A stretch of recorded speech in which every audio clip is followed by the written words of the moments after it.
This is Teachable Moments with April podcast, and you guessed it, I'm your host, April. If you're a returning listener and a part of the Teachable Moments with April podcast family, welcome back. For those of you who are checking me out for the first time, well, hello and welcome. To everyone listening, look for the teachable moments that are all around you. Enjoy.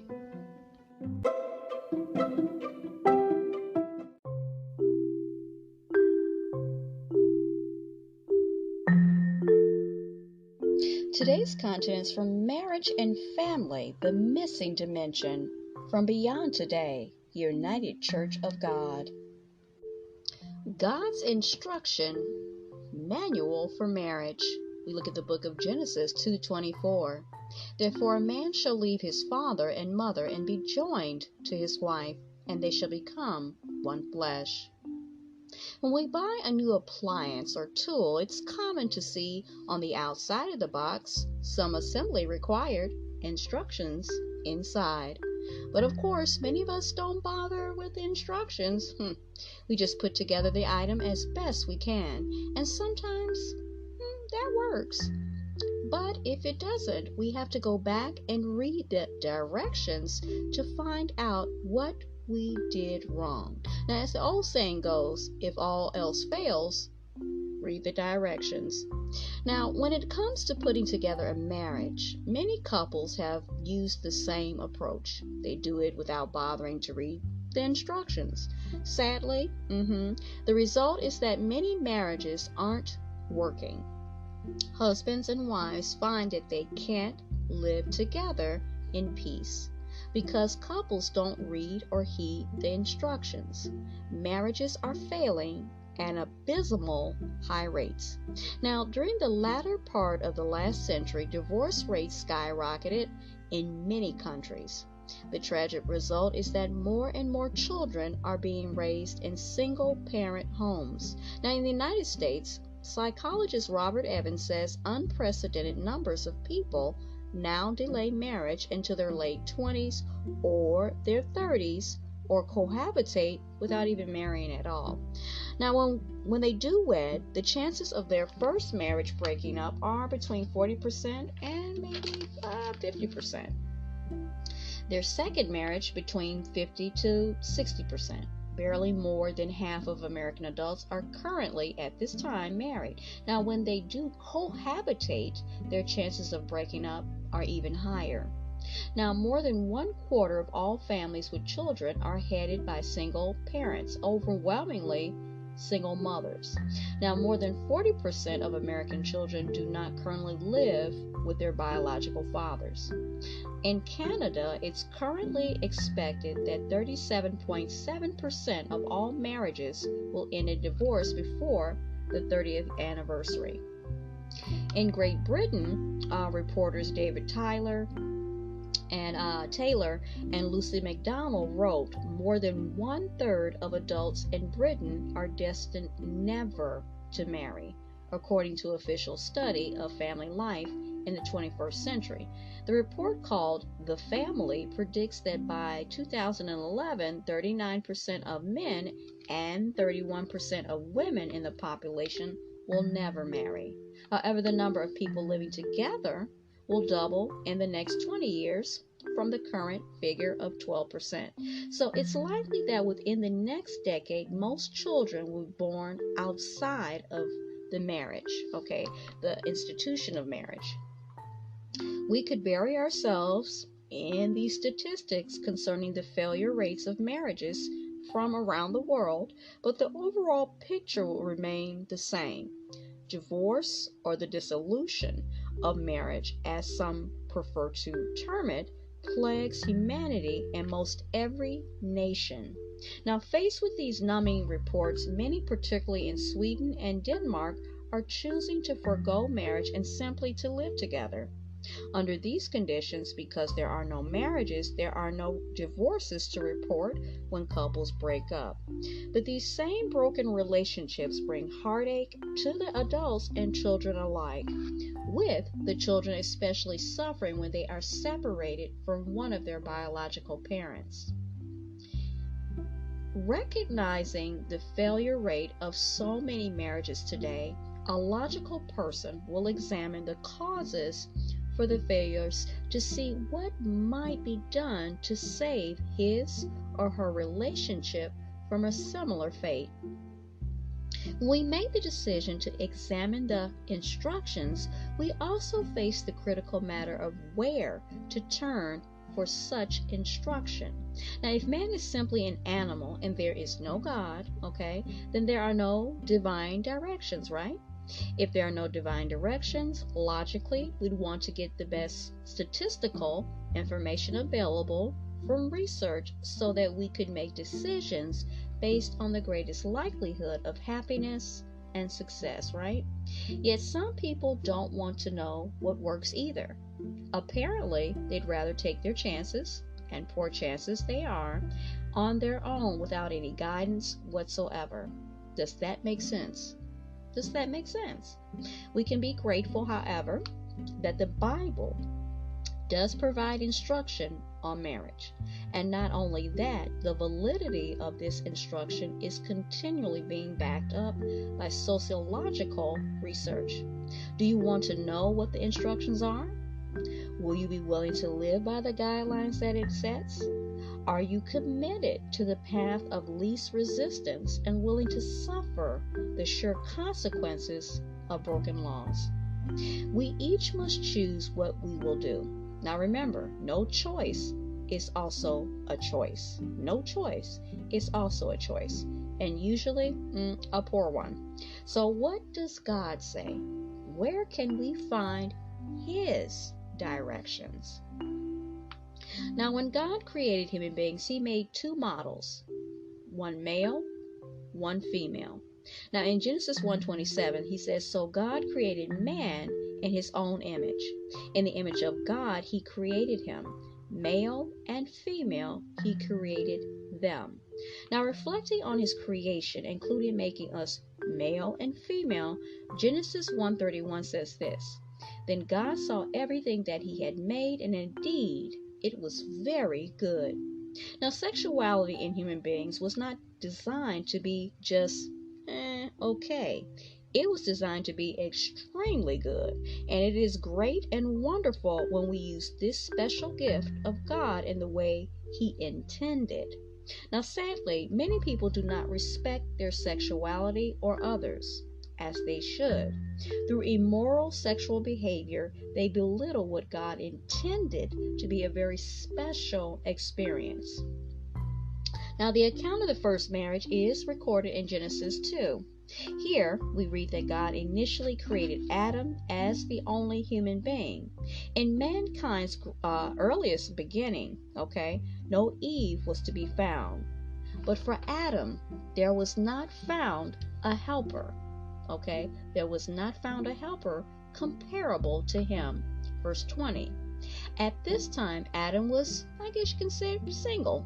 He was isolated and the only human being anywhere. The Bible reveals that something was wrong with this scene. After God created Adam, He put him in the Garden of Eden to tend and keep it. Verse 15. So Adam had a responsibility, you could say, a job that surely proved to be fascinating for him. And Adam explored and learned all about the world, animals, plants, the beautiful and intricate variations of God's creation.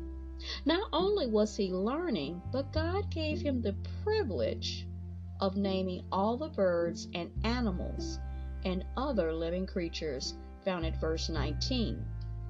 Now, whether Adam realized it or not, at the time, God knew something about him was incomplete.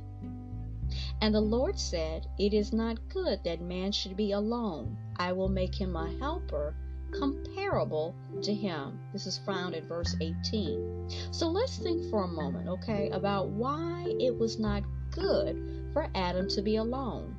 He, of all the physical living creation, was without a helper on his own level. Verse 20. Imagine how Adam had felt when he observed that animals had their own mates.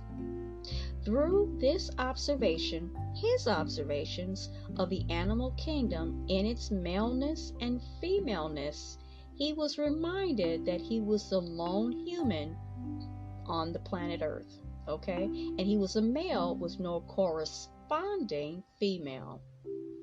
Now, single people often find themselves in lonely circumstances. They want friendships and feel the isolation of being alone. Because of situations all too common in our world, even married people can experience loneliness. God recognized that Adam had a problem and provided him with the perfect solution, a woman to be his wife.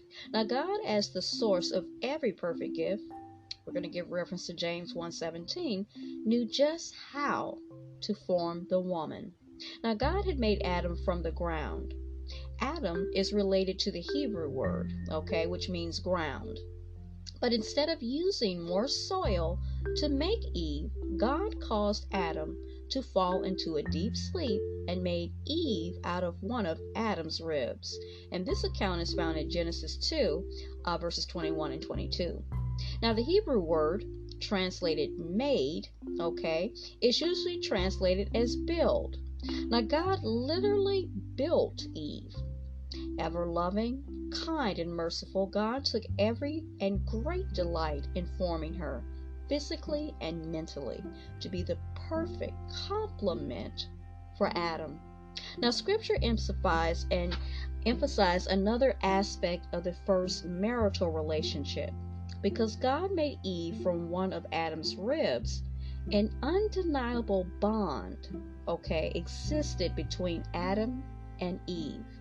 This point was undoubtedly significant to Adam. His first recorded words regarding Eve were these: "This is now bone of my bones and flesh of my flesh. She shall be called woman," okay, because she was taken out of man. Adam recognized his link to this wondrous creature that is now called Eve. She was part of him and he was part of her. This account does not tell us what Adam and Eve were thinking or how they felt when they got to know each other. But in the next two verses, we learn the outline of marriage as established by our Creator.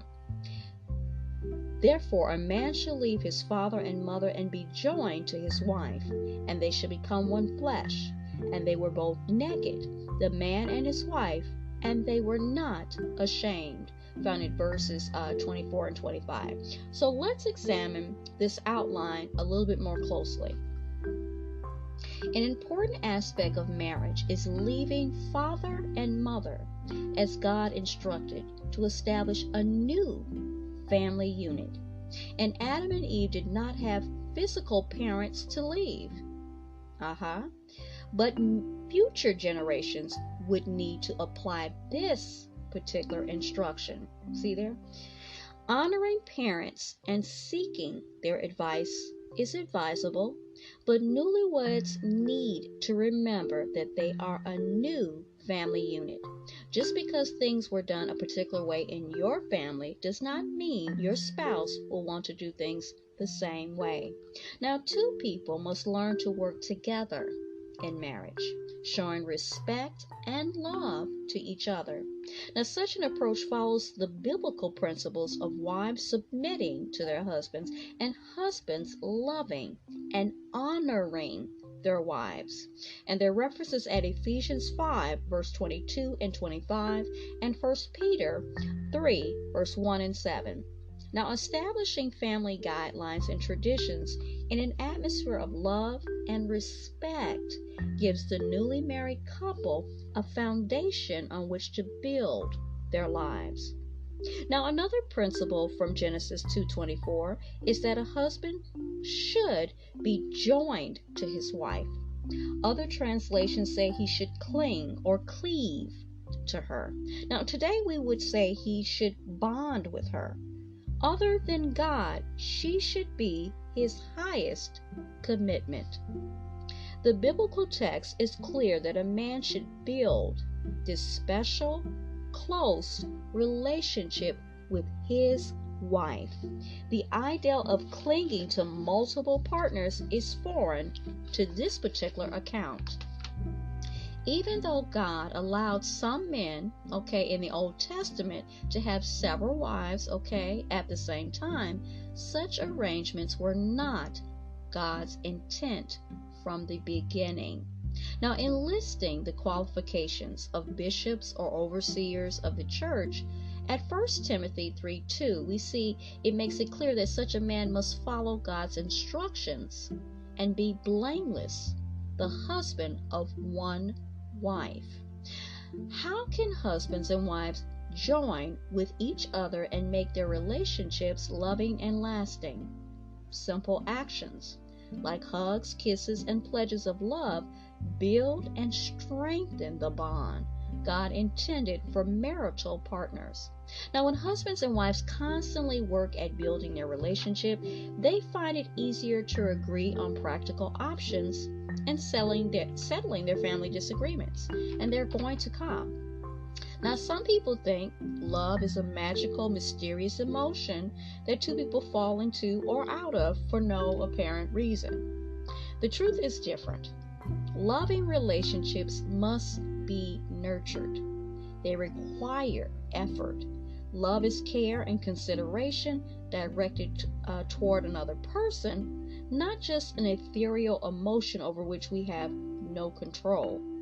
However, the work involved in building and preserving the marital bond is well worth the time and the effort. Husbands and wives who are committed to this process often describe their marriage partner as their best friend. Now, this is simply another way of describing the kind of bond God desires for every single marriage. A marriage exhibiting this godly bond is characterized by two people who are willing to listen and talk about their differences or problems in a spirit that reflects humility. If they cannot solve their problems on their own, they seek counsel because they value their relationship just that much and they don't want to lose it. Now, studies show and confirm that measuring the level of conflict in a relationship can accurately predict whether a marriage will survive. People whose marriages are failing often say they have lost the desire for a special relationship with their mate. Some marriage partners have rekindled this desire by asking God for a loving, humble attitude and doing things to show love towards and for their mate, even when they don't feel it. Many married people have found that the feelings they long for actually, with God's help, everything through God is possible, it returns when they start doing the things that bind two people as one flesh together.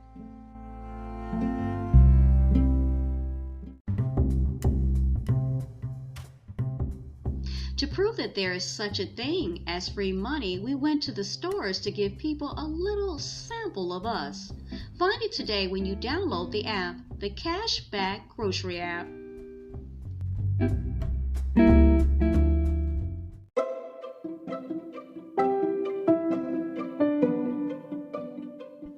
You were just listening to Teachable Moments with April podcast. I truly hope you enjoyed this episode. We invite you to stay connected with us on our other social media platforms such as TikTok, Pinterest, Instagram, Threads, and YouTube. Also, check us out on our official podcast landing page on podpage.com/Teachable Moments with April to see all our content in one place. You can leave messages and give feedback and more.